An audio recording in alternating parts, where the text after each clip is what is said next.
하시면 누가 어찌해 쓰셨는가.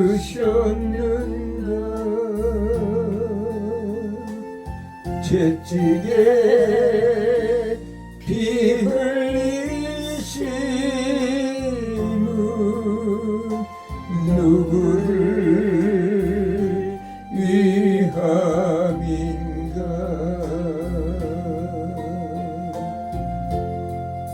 일용과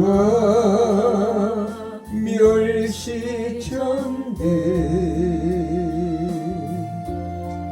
어찌해 받았는가. 고난과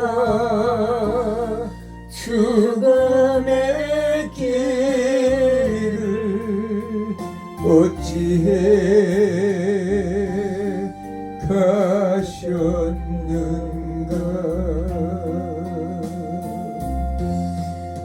예수, 오 예수, 나의 죄를 대속하신 주. 마지막 피 한 방울 나 위해 흘리셨네.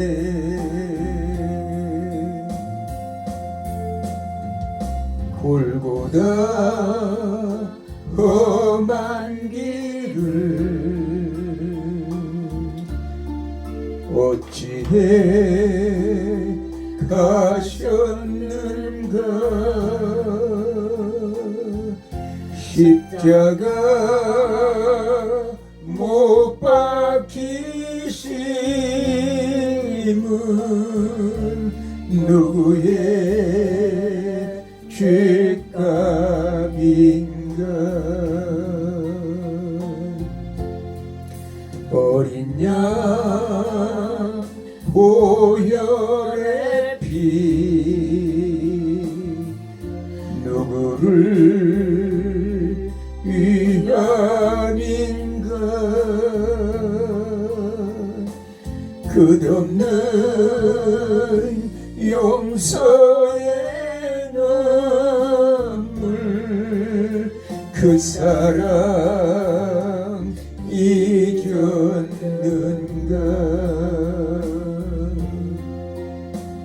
예수, 오 예수, 나의 죄를 대속하신 주. 마지막 피 한 방울 나 위해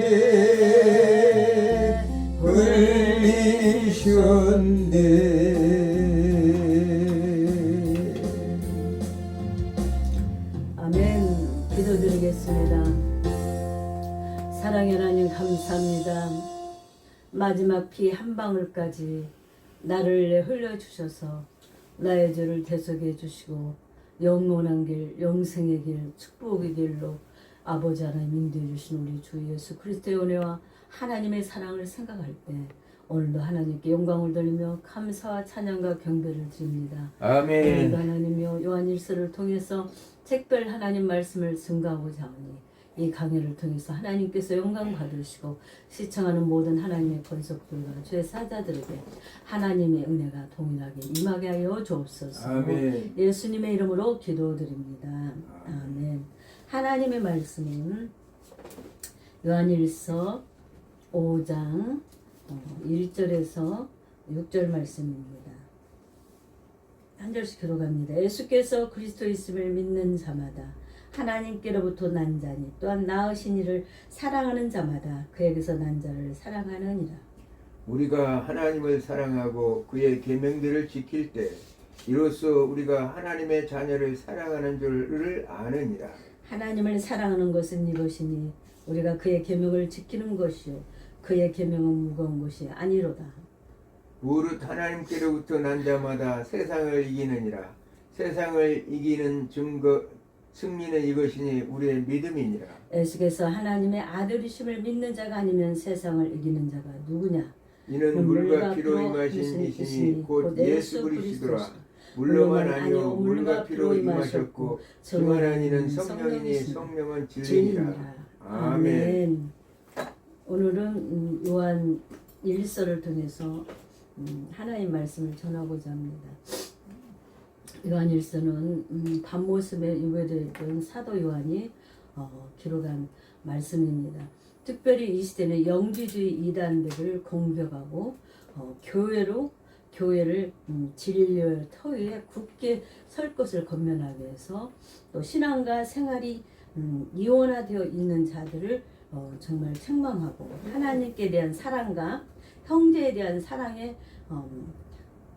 불가분리성을 지적하면서 그런 요한은 여기서 구약을 한 번도 인용하지 않으면서도 유대인들에게 전하고 있습니다. 구약을 인용하지 않고 이렇게 했다는 것은 참 특이한 점이죠. 그러나 영지주의자들은 그리스도의 성육신과 신성 등을 부인하고 육체를 악하게 여기는 세력이면서 또 강하게 침투하여 기독교 윤리를 파괴시키려고 시도하였습니다. 또 다른 에비온파가 있었는데 이 사람들도 예수의 신성을 부인했고 그래서 사도 요한은 올바른 그리스도를 교훈함으로써 이러한 이단 사상이 잘못되었음을 밝히고 있습니다. 아멘. 먼저 메시지와 교훈은 세베대의 아들인 요한은 로마 황제 도미티안에 의해서 밤모섬에 유배되었습니다. 이 편지를 유배되기 전에 기록하였을 것이라고 이렇게 추측하고 있습니다. 목적은 소아시아에 있는 교인들이 용기를 복돋우며 줌과 동시에 믿음에 대한 지식이나 기쁨, 확신을 주기 위함이라고 말합니다. 확신을 가지고 자아를 존중해야 한다는 것을 지적하며 진실로 자유로워져야 서로 사랑하고 또 하나님의 명령을 실천에 옮길 수 있다는 것을 본문은 말씀하고 있습니다. 하나님은 이같이 우리를 사랑하였은즉 서로 사랑하는 것이 마땅하다고 4장 7절에서 9장 11절에 말씀하고 있습니다. 그리스도의 육체와 사역에 대해서 올바른 견해를 가지고 있으라고 교훈적인 말로 예수 그리스도가 인간의 죄를 대속하신 속죄 제물이 되셨다는 것을 분명히 알아야 됩니다. 이 속죄 제물이 나하고 상관이 없으면 안 돼요. 나 때문에 예수님이 내 죄를 대속하기 위해서 속죄 제물이 되었다는 것을 여러분들이 믿으셔야 됩니다. 아멘. 그럼 죄를 초월하여 살 수는 없으나 그렇다고 습관적인 죄에 빠져서는 살아서는 안 된다는 습관적인 죄. 그래서 다윗이 자기의 고정적으로 짓는 그런 죄를 용서해달라고 눈물로 회개했던 거예요.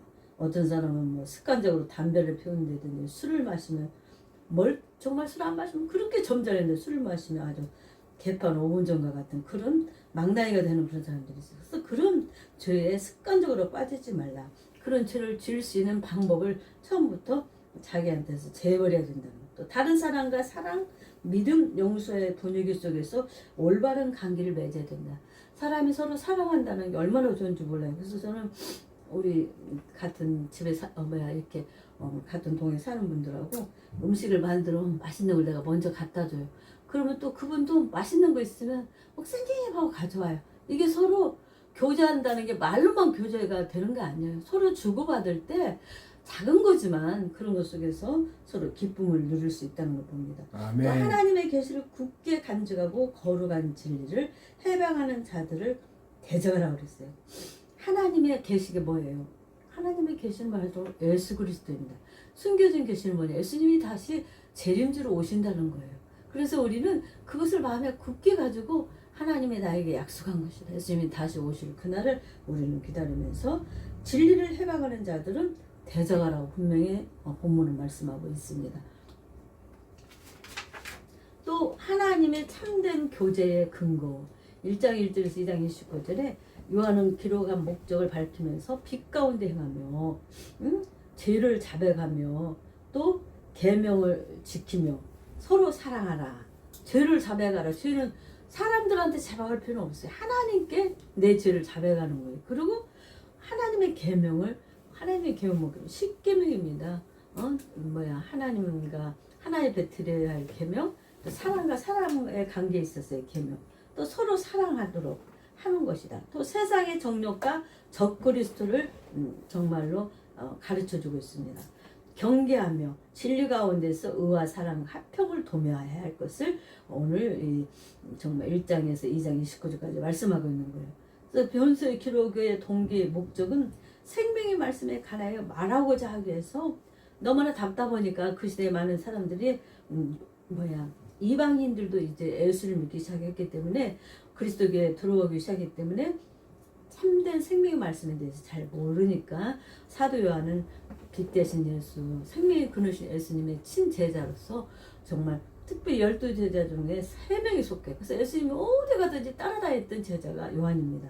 그래서 그는 그 생명의 말씀이신 예수님에 대해서 바로 기록해서 정말 기쁨이 충만하게 하게 하기 위해서 하나님을 믿는 사람들로 하여금 기쁨이 있는 거예요. 우리가 소망이 없으면 사람이 살 의욕이 없어요. 우리 자녀가 잘 될 거야. 반드시 그런 마음을 가지고 이 땅에 우리 소망도 있지만 나는 사업하는 것도 잘 될 거야 했지만 영생을 또 우리는 기억하고 영원한 하나님의 나라의 백성이고 나는 앞으로 주님과 같이 분부왕에 대해서 백보자식파에 같이 임하는 그런 축복을 받는 놀라운 사람이라는 것을 늘 지켜야 된다는 거예요. 아멘.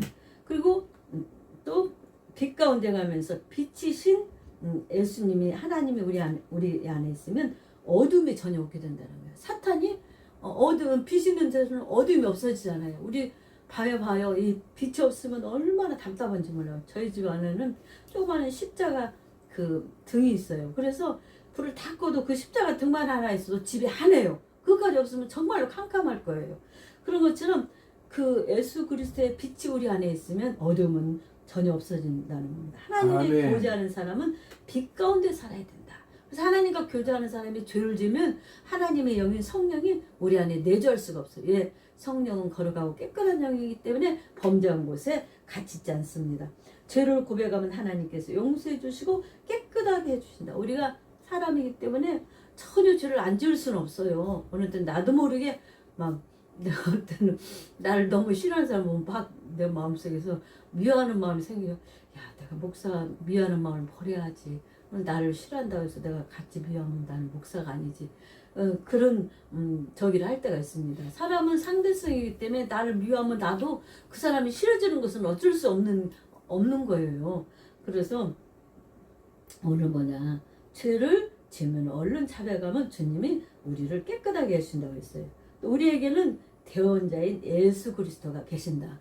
우리들의 모든 것에 대신해서 내 죄를 속죄해주고 내가 힘들 때 어려울 때마다 내 속에서 내 성령이 대원해준다는 거예요. 어떤 분은 기도하면서 하나님께 뭐든지 물어본다요. 그러면 하나님께 사람은 하고 안 하라면 안 한다는 거예요.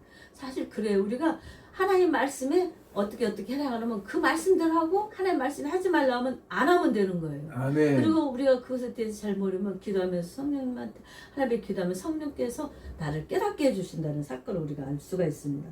또 계명에 대해서 우리에게 말씀하는데 우리에게는 대원자 예수가 계시고 계명을 지키는 자가 주와 연합하는 자며 하나님과 교제하는 자로 했어요. 계명을 지키지 않으면 하나님과 연합할 수도 없고 교제할 수도 없다는 겁니다. 또 서로 사랑하라.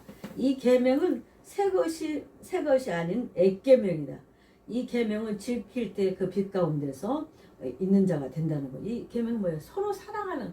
하나님의 사랑을 알게 되는 사람은 하나님의 사랑이 마음속에 있으니까 마음속에 있는 게 나오는 거예요. 그래서 아멘. 자꾸 나도 주고 싶고 사랑하고 말에 대하면 그 사람 마음에 상처가 되지 않고 위로가 되는 말씀을 해서 그 말 한마디에 힘을 얻고 치유가 되는 거예요. 어떤 우리가 그런 말 있잖아요. 어떤 사람이 다 낙엽이 다 떨어지니까 저 잎새만 떨어지면 나도 죽겠지. 늘 그런 생각을 했는데 그래서 그림을 그려서 거기다가 나뭇잎을 갖다 딱 붙여놓으니까 그 낙엽이 안 떨어져서 마지막 잎새가 안 떨어져서 안 죽었다. 그런 말이 제가 문득 생각이 납니다. 그런 것처럼 하나님의 사랑이 내 마음에 있으면 나도 모르게 나도 남을 사랑하게 된다는 것을 오늘 성경은 말합니다. 그리고 그러나 이 계명은 언제나 새로운 것이다. 이 계명은 하나님의 계명은 늘 새로워요. 우리에게 새로움을 주고 기쁨을 줘요. 내가 이렇게 저도 이제 70이 다 먹었는데 사람들이 나보다 70이 나오면 안 믿어요. 한 이제 60대 초반이나 뭐 50대 후반 같은데 얼굴이 주름 하나도 없는데 어떻게 70이냐고. 나도 마음은 그래. 나도 마음은 지금 50대 같이 뭐든지 하고 싶은데 이 몸뚱아리는 주름살은 없어도 몸뚱아리가 말을 안 듣더라고요. 그래서 한 해 한 해 틀리다는 말을 정말 새삼스럽게 느껴집니다. 하나님께서 뭐 모세 때 말 뭐야 우리가 80이면 우리의 수명을 다한다는 건데 지금은 100세 시대인데도 우리가 아무리 가하게 발달하고 그래도 우리는 우리 생명을 다하는 하나님께 가게끔 되기 때문에 우리는 늘 그런 것을 생각하면서 영원한 그 나라를 바라보고 이 땅에서 소망을 가져야 된다는 거예요. 영적 교제 유의점에 대해서 또 사료하는 지적이 있습니다. 세상을 사랑치 말라. 응? 여러 성대에 이 서신을 써보내시는 이유는 세상을 향한 사랑을 버리고 오직 하나님을 사랑하라. 세상을 아멘. 사랑하면 세상의 사랑이 뭐예요? 돈이에요, 명예예요, 자기 자존심이에요, 자녀들. 우리 자녀들이 이렇게 출세도 어떤 목사님 통화하는데 자기 자녀들이 전부 다 잘 됐다고. 한번 생각해보니까 지 자랑만 하고 있잖아. 하나님의 자랑, 하나님께서 이렇게 축복해 주시고 하나님께서 하셨다 하고 영광을 우리가 돌려야 된다는 것을 우리가 알아야 됩니다. 그래서 우리가 간증이 좋은 것 같아도 말씀 본문을 자칫하면 자기 자랑이 되고 자기 의가 드러내서 하나님께 드려야 할 영광을 자기가 따먹는 격이 됩니다. 그래서 특별히 적그리스도에 대한 경계를 했는데 이제 이 세상이 마지막 시간이 가까워져 있다. 적그리스도의 정체는 진리와 거짓을 구분해요. 이미 알고 있는 진리 안에 확고 있어야 돼. 진리 안에 확고 있는다는 것은 뭐냐? 그 시대도 예수님이 승천하실 때 내가 본 그대로 올 거라고 하니까 제자들은 바로 올 줄 알았어요. 사도 바울 목사님도. 그런데 예수님이 바로 안 왔지만 아직까지 우리 예수님이 안 오고 계세요. 그 이유는 세상에 아직도 많은 사람들이 하나님의 택한 백성이 아직 다 수가 차지 않았기 때문에 그런다고 성경 말하고 있습니다. 그래서 오늘 적그리스도 상태에서 정체를 알고 진리와 거짓을 구별하고 또 받은 은혜대로 주 안에서 거하라. 또 약속해 주신 영원한 생명이 너희에게 거하게 하라. 주의 재림의 때에 부끄러움을 당하지 않게 하라. 이 말은 항상 깨어 있으라는 거예요. 정말 슬기롭고 지혜로운 처녀들 마냥 기름을 준비한 슬기로운 처녀와 슬기롭지 못해서 이제 주님이 신랑이 오실 때 됐는데 기름에부터 기름 사러 가니까 그 사이에 신랑 대신 주님이 오셨다는 예를 들면서 항상 우리가 깨어서 오늘 내가 저 천국을 가도 부끄러움 없이 갈 수 있도록 늘 내 자신과 주변을 정말 확인해보고 정리하면서 살아야 된다는 것을 오늘 말씀하고 있습니다. 그 다음에 교제의 특징은 순결한 삶, 하나님의 사랑으로 하나님의 자녀가 되었기 때문에 주의 재림을 믿는 자가 몸을 순결하게 하려고 노력해야 된다. 이 말은 세상 헛된 것에 우리 몸을 더럽히지 말라는 거예요.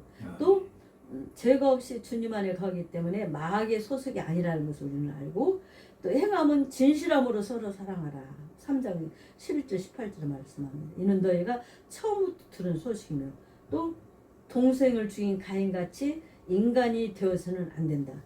동생을 내주겠어요. 하나님이 아벨의 제사는 받고 가인의 제사는 받지 않았어요. 하나님이 하라는 대로 무슨 농산물로 드리고 양으로 드리고 그 차이가 아니라 정말로 주님 앞에 진정한 마음으로 드렸느냐 안 드렸느냐 그 차이라는 것을 우리가 성경에서는 말씀하고 있습니다. 또 구하는 것이 무엇이든지 그에게 얻을 수 있다. 우리가 이 땅에 살면서 필요한 것들을 구하면 우리에게 한순간에 많은 걸 주는 게 아니라 우리가 아는 엘리야 같은 능력의 종도 하나님께서 그때그때 거둬서 먹였다는 것을 우리가 알고 이 땅에 많이 쌓아둘 것이 아니라 사업가 아닌 이상은 우리는 그때그때 주시는 은혜에 감사해야 된다는 거예요.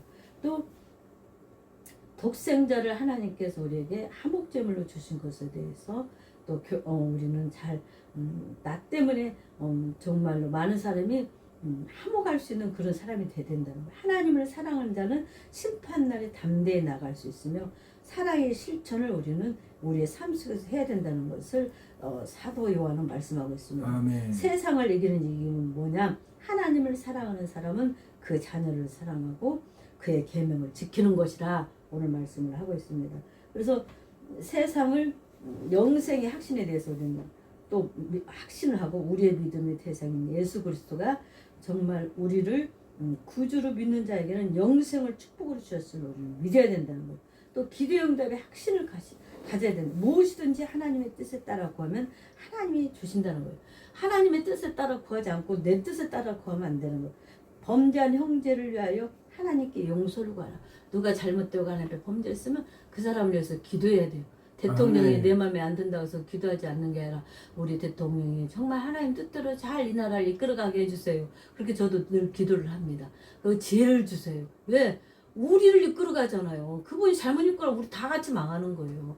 그래서 잘못된 거 1대1에 하나님 앞에 심판받을 일이고 우리는 그 지도자를 위해서 또한 기도해야 된다는 거예요. 그 다음에 하나님의 보호를 믿으면서 하나님의 가족인 사람을 죄를 지을 수 없다. 하나님의 사람은 영이 죄를 지을 수 없다는 말이에요. 육은 우리는 범죄하고 넘어질 수밖에 없죠. 우리 주변은 모든 세상의 악한 세력과 그 지배 아래 있습니다. 이 땅은요 사탄의 권세 아래 있어요. 그래서 이렇게 아픔도 있고 병도 있고 정말 많은 문제 속에 살지만은 그러나 그 속에서도 보함을 받는 것은 예수 그리스도를 믿는 자는 보함을 받는다는 거예요. 그래서 참된 정말로 지식을 소유하고 또 예수께서 우리에게 주신 참 하나님을 믿고 찾도록 도와줘야 됩니다. 너희 마음속에 하나님의 진리를 차지하고 우상은 없애버려. 우상은 뭐냐? 하나님보다 더 사랑하는 거예요. 우리 마음속에 하나님보다 더 사랑하는 것들이 있으면 그것이 뭐 물질일 수도 있고 자녀일 수도 있고 자기 명예일 수도 있습니다. 이런 것들은 내 마음속 우상을 제해버리고 그것이 안 되면 하나님 앞에 기도해서 그런 우상들을 제해버려야 됩니다. 결론적으로 말씀을 해주려고 합니다. 이단 사슬과 마음의 우상을 버리고 형제를 우애하며 주님이 우리를 사랑과 같이 서로 사랑하라고 오늘 사도 요한은 그 요한 일서를 통해서 그 시대에 많은 그리스도인들에게 또 오늘날 우리들에게 주시는 이 말씀을 우리는 다시 한번 마음에 새겨서 하나님의 뜻에 합당한 하나님의 사람들이 되기를 예수님의 이름으로 축원을 드립니다. 아멘. 하나님 감사합니다.